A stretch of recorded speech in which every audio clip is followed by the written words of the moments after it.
So the first trend which I talk about is sensor technologies, and this is ushering in a new level of battlefield transparency and situational awareness in the field of warfare. You see, we have natural and man-made sensors. It's a competition between these two, I would say. So we are about 8 billion people on this earth. So we have 16 billion eyes actually, sensors. We see it. Today you have maybe having more than 8 billion artificial ISR sensors.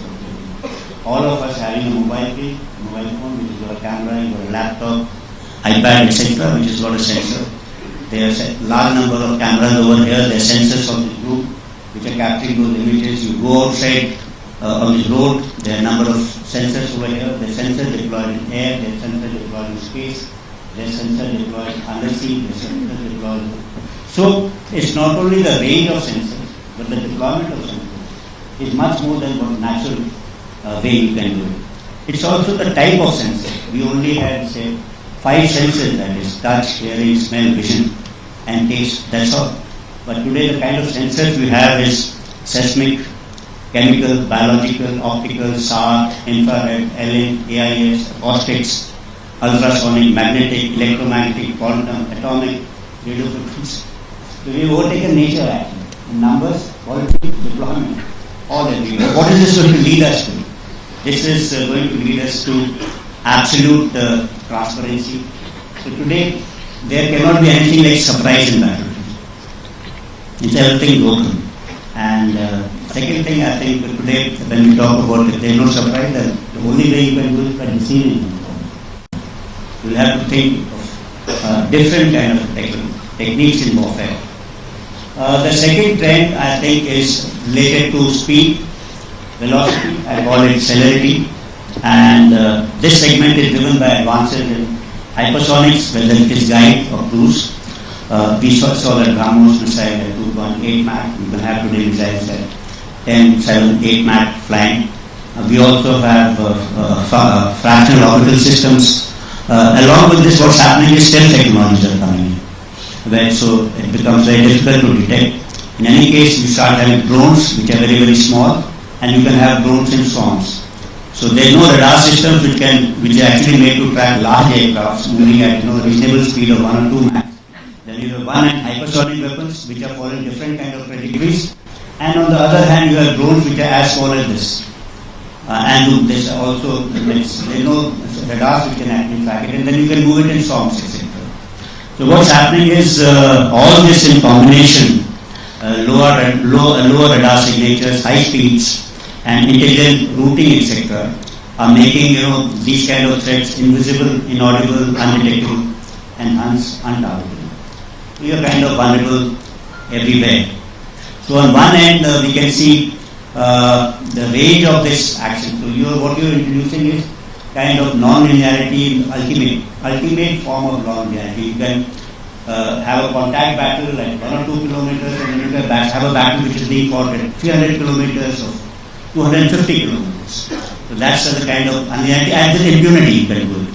Because it's very difficult for the opposition to actually devise a system to guard against it or to hit against it unless he synchronizes systems in a very, very effective kind of manner. So it's like I said, ultimate non-linearity and expansion of battle space. So it will also probably, maybe we'll have to think of large platforms like large ships, tanks, etc., because these become very vulnerable. And your planning and preparation, coordination for such kind of a defensive acts will also require a lot of thought in future. We may have to require a layered kind of a resilient defensive in depth to ward against these kind of threats.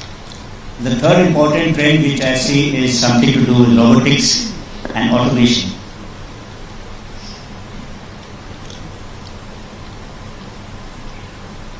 And this includes unmanned systems, automated, autonomous systems, along with, now you have manned and unmanned. You have one manned aircraft with operating 2 or 3 unmanned aircraft along with it. One manned tank with 2 or 3 unmanned tanks, operating in a collaborative kind of an environment. So you also will have exoskeleton system that enhance human performance today. So you can lift up 1 ton of weight because you are having exoskeletal system. You can run faster than any other human being. So tomorrow you will have systems like this. So this is going to increase efficiency and reduce human risk during warfare. And hence there will be propensity to use force because the human element of warfare that gets reduced. So what's going to happen is in recorded history always there was combat between always 2 human beings. That's what has happened. So there could be, you could be better armed, you could be with the sword, I could be with the lance, you could be with the helmet, I could be with the shield, you could be on a charger, I could be on an elephant. But essentially war was between 2 human beings. But today we are at a cusp when war could be between human beings and machines. And tomorrow it could be between machines and machines. And machines that are autonomous, intelligent and take decisions. The fourth kind of trend which I call is data-centric warfare. That is because of a large amount of advances in technology, artificial intelligence, machine learning, big data, large language models, edge computing, etc. So this is going to large amount of data and their data analytics. So what we are going to happen is that we said, in the second generation warfare, there was net-centric warfare in which we relied on information superiority over them. Today you are relying on decision superiority. So in a war engagement, if there were 10 decisions to be taken for application of force one after the other, in each and every engagement or decision of mine, I will be better than yours because this is based on better and better data and decisions. So hence I will beat every cycle of decision from our adversary. So this would lead to digitization of the battlefield and intelligentization of the battlefield in some manner. And this is going to affect the other 3 elements which I said earlier. Sensors, so that the data from that can be analyzed. Robotics, so that automated kind of kill chains can be produced. Celebrity speed, because unless things are networked, you will not be able to pick up things faster. So this is going to produce another kind of revolution in warfare, which I said will lead to cognitive or decision superiority. So something similar. Green shoots of that were visible in Operation Sindoor. So of course there are many other technologies which are impacting warfare. They may be space, cyber, quantum, many others. But I have just tried to outline 4 important trends in technology. In each of them there could be hundreds of technologies, and that is going to affect warfare in the future. So I said this third revolution in military affairs is known as convergence, because a number of things are converging together to revolutionize warfare. So because it's a convergence of data-centric warfare, celerity and remote-centric warfare, it's a convergence of kinetic and non-kinetic, including cognitive, into one domain. It's a convergence of first revolution military affairs with second and third. So we're not fighting only war which is in the third revolution, but there's a warfare which is maneuver warfare and net-centric also happening, taking place at the same time. It's a convergence of tactics, operation, art and strategy, because of the extreme non-linearity I have spoken about. So all type of elements this is being done. The elements is being fought. So it's trying to converge old and new domains of warfare.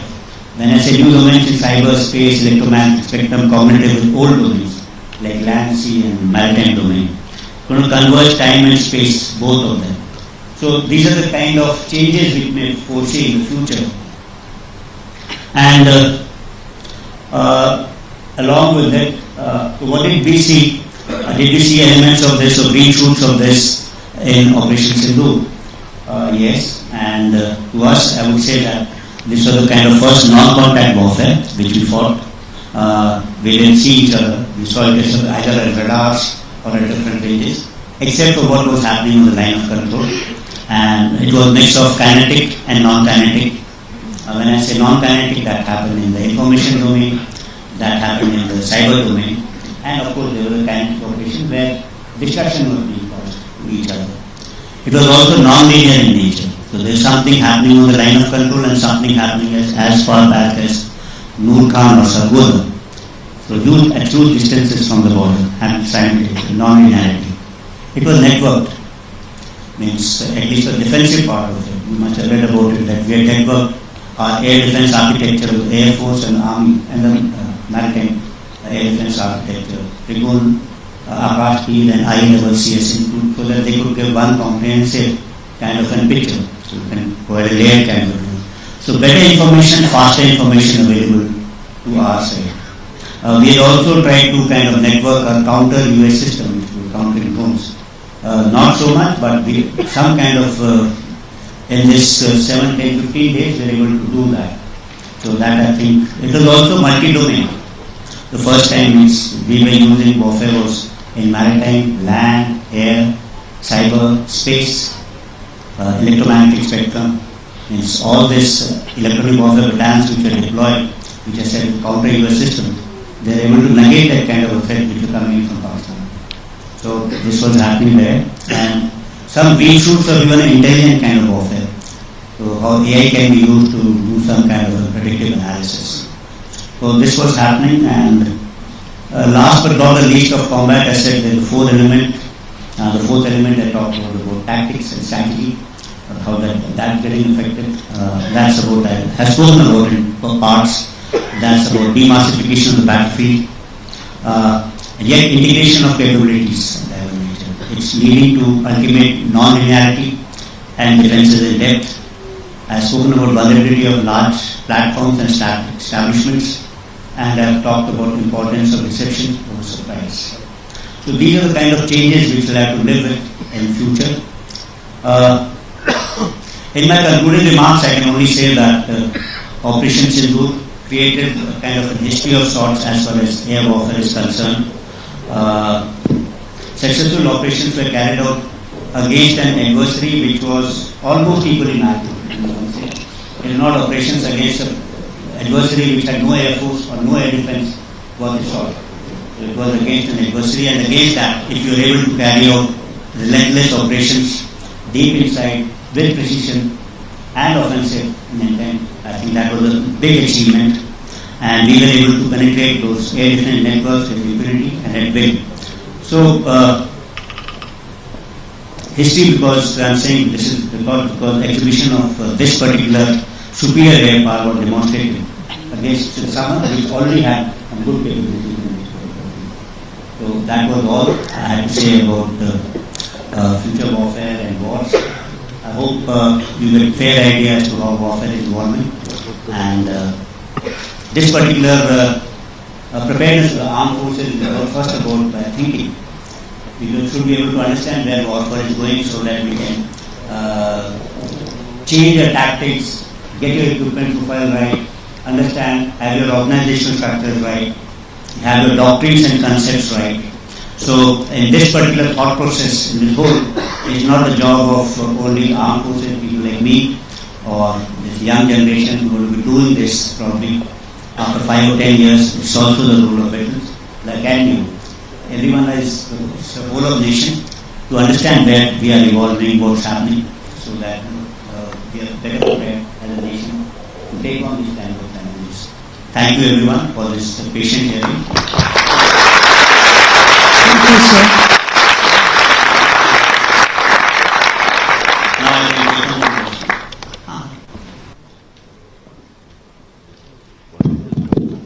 Upon request, we will have a vote of thanks from two questions. Okay, we'll have a question and answer session. Yeah.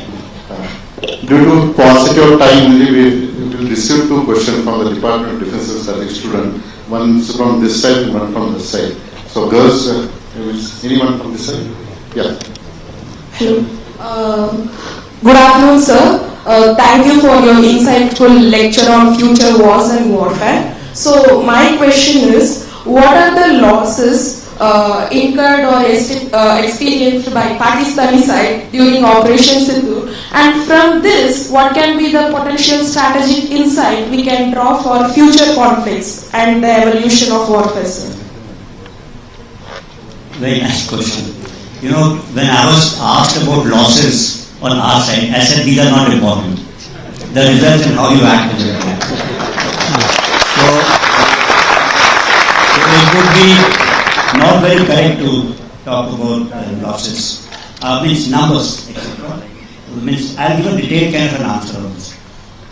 Usually in a match, suppose you go into a football match and you win 3-2, he scored 2 goals and you scored 4 goals, so that's an even challenge.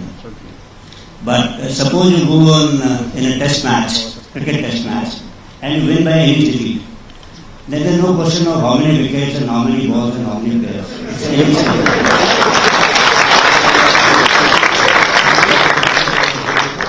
But since there is always this inquisitivity as to the result of your strikes, which was visible, which was more a psychological domain and what was visible to us, all of us, not to us, to globally, to everyone. So, based on technical parameters like electronic intelligence, signal intelligence, at some point of time, we will take out this particular data and share it with us to answer those queries and inquisitiveness of people like you who keep telling me how many aircraft did we destroy, how many radars did we destroy. We will make a rough assessment of that and come out with that shortly. One last question. Sir, my name is O. I am from the Defense Department. So initially, it appeared that of Sindoor will be a long-drawn conflict. But what made the Pakistani side capitulate so fast and so suddenly? Listen, I think in some part I was able to address this. What I said was, from our side we didn't want to get into a long drawn